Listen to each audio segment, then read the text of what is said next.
A época vitoriana da Inglaterra foi um tempo e um lugar onde o terror governou praticamente todos os aspectos da vida cotidiana. Durante essa era, tudo parecia normal para as pessoas. No entanto, quando analisamos como viviam, é difícil entender como podiam manter a sensatez.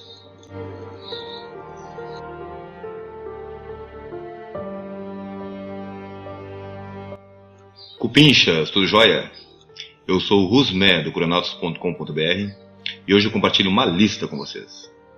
Segue a adaptação.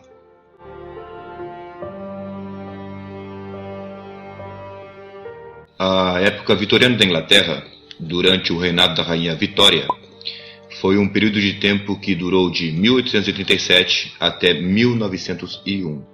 Uma parte obscura da época vitoriana foi o tema da morte. A morte por si só já é bastante aterrorizante, mas os vitorianos de alguma forma fizeram com que parecesse ainda mais terrível em 10 formas únicas.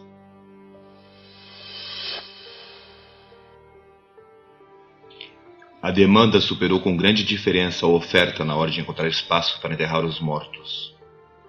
O método corrente de eliminação dos corpos era o enterro em pequenos jardins urbanos de igrejas, cemitérios ou criptas. Não era pouco comum encontrar 20 ataúdes em uma só tumba, todos empilhados um em cima do outro.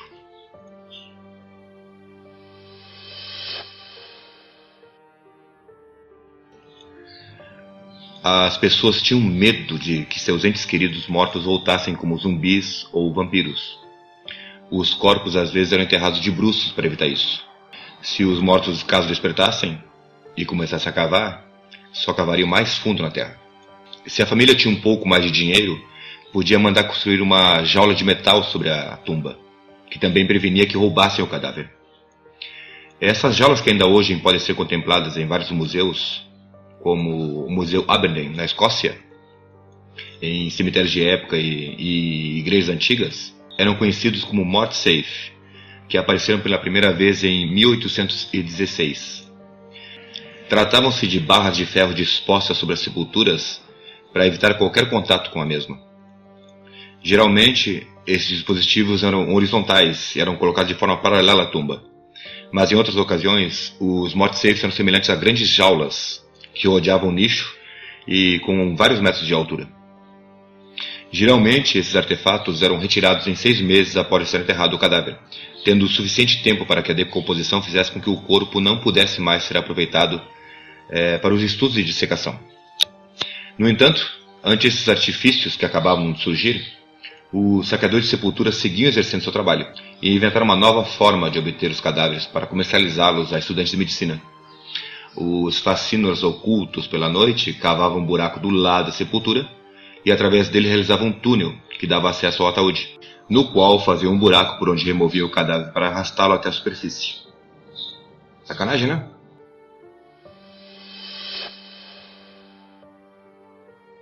Os corpos nos cemitérios vitorianos eram perturbados e com frequência desmembrados e destruídos. Isso era feito por coveiros gananciosos como uma maneira de conseguir espaço para novos corpos. Era bastante comum encontrar ossos e partes de corpos em decomposição espalhados ao redor dos cemitérios.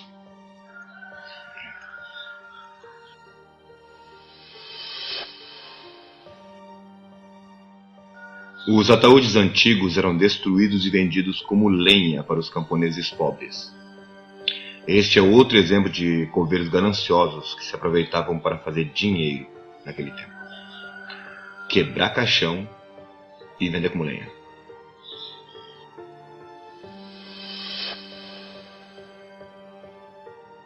Os cemitérios vitorianos fediam. O cheiro dos corpos em decomposição e a superlotação era notoriamente terrível. De fato, o cheiro era tão ruim e tão incomodante, tão enervante, tão irritante, que acredita-se que havia um impacto significativo na saúde da população local. Aqui vai algumas informações específicas.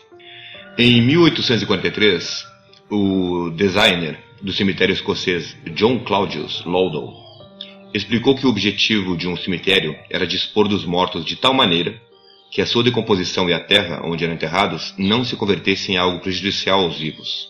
Uma década antes, os cemitérios de Londres haviam chegado ao seu limite.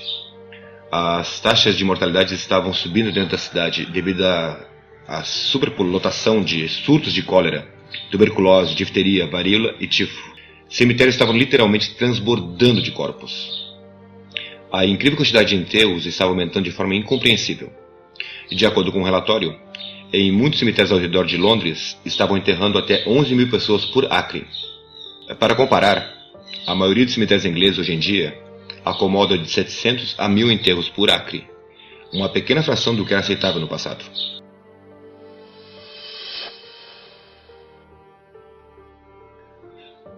Os violadores de sepultura, segundo relatórios, costumavam jogar uma versão do jogo chamado Skittles, com os crânios dos defuntos. O Skittles é, na verdade, um jogo antigo da Europa que consiste em uma variante de boliche para ser jogado na relva, usando bolas e não crânios, como faziam os violadores de sepulturas.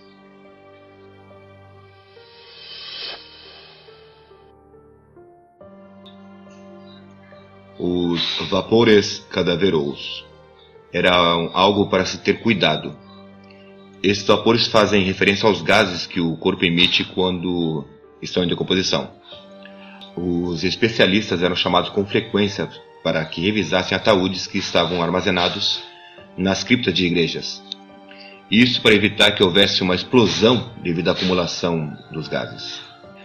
Naquele tempo, onde corpos eram literalmente amontoados uns em cima dos outros, a maioria dos cemitérios continham valas abertas com fileiras e mais fileiras de caixões expostos. O cheiro empesteava o ar. Enterros em poços eram tão comuns em Londres que 2 homens se asfixiaram com metano e outros gases oriundos de corpos em decomposição após caírem em um desses poços de 6 metros de profundidade no início do século XIX.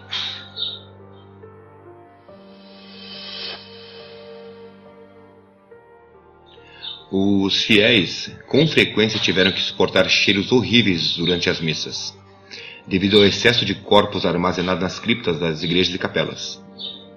Isso obrigava que usassem lenços no rosto.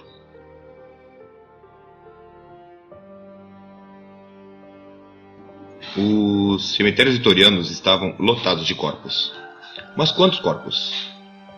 Muitas vezes, os cadáveres eram enterrados em covas rasas sob o assoalho de capelas e até de escolas. E embora os cemitérios tivessem um pequeno número de lápides, dando a entender que o número de sepulturas não eram tantas assim, isso era apenas a superfície. Só para vocês terem uma ideia, naquele tempo havia uma igreja que tinha apenas 18 metros quadrados, bem pequenininha, e que continha sob o seu assoalho de 60 a 70 mil corpos. Eu também não acreditei, certo? Mas eu verifiquei as fontes e parece que era isso mesmo.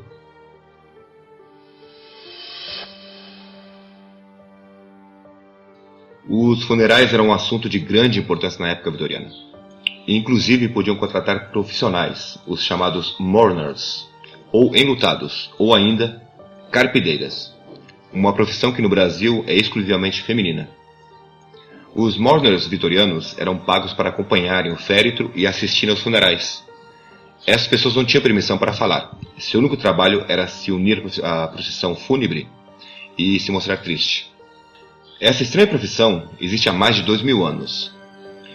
Já as carpideiras no Brasil é uma profissão cuja função consiste em chorar por um defunto alheio. É feito um acordo monetário entre a carpideira e os familiares do defunto, no qual a carpideira chora e mostra seus prantos sem sentimento algum, sem nenhum grau de parentesco ou amizade. Atuação pura. No Brasil, as carpideiras chegaram junto com a colonização portuguesa, e inicialmente o pagamento não era feito com dinheiro, mas com bens da família do defunto. Rastreado na Inglaterra até o ano de 1867, existem registros que o negócio implicava a contratação e transação de mourners para os funerais. Diziam que um funeral com uma abundância de chorões fazia o falecido parecer ter vivido uma vida muito boa. Isso levava as pessoas a alugar os enlutados que apareciam no funeral.